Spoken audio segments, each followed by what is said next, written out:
নমস্কাৰ, মই জিনাত নাজুত মহাজনী কুমাৰ ৰাজবংশী, হাছু ৰাজবংশী আৰু ঈশান আহমেদ।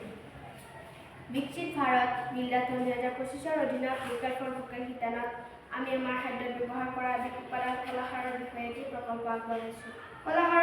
কলাখাৰ প্ৰস্তুত কৰাৰ এটা প্ৰণালী আছে। এই খাৰ অসমত অক্টোবৰ-নৱেম্বৰ মাহত প্ৰস্তুত কৰা হয়। এই খাৰ প্ৰস্তুত কৰিবলৈ আঠিয়া কলৰ মূঢ়া কাটি ৰ'দত শুকোৱা হয়। লগতে আঠিয়া কলৰ বাকলিও ৰ'দত শুকুৱাই জুইত পুৰি এই খাৰ প্ৰস্তুত কৰা হয়। এই খাৰ প্ৰস্তুত কৰোঁতে খাৰৰ গুড়িৰ লগত পানী মিহলি কৰি কিছু সময় কাপোৰত চেকি ব্যৱহাৰযোগ্য কৰি তোলা হয়। আমি খাৰৰ গুড়ি কেনেকৈ ব্যৱহাৰ উপযোগী কৰিব পাৰোঁ তাক দেখুৱাবলৈ বিচাৰিছোঁ। আমাৰ ওচৰত কিছু খাৰৰ গুড়ি আছে।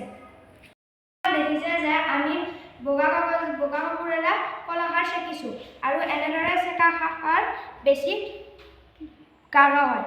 আনহাতে আমি আন এটা বিকাৰত ফিল্টাৰ গছ ব্যৱহাৰ কৰি চেকিছোঁ আৰু এনেদৰে চেকা খাৰ বেছি পৰিষ্কাৰ হয়। কলাখাৰৰ ব্যৱহাৰ অসমীয়া মানুহে বিভিন্ন আঞ্জাত কলাখাৰ ব্যৱহাৰ কৰে।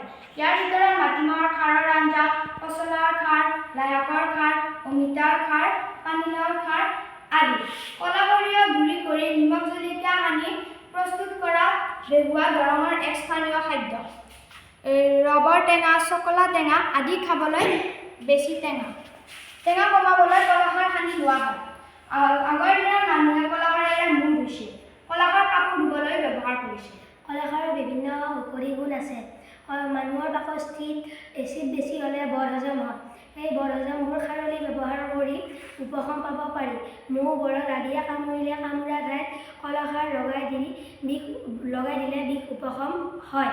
আহক আমি কলাখাৰ প্ৰস্তুত কৰিবলৈ শিকোঁ আৰু সুস্বাস্থ্য অটুট ৰাখোঁ।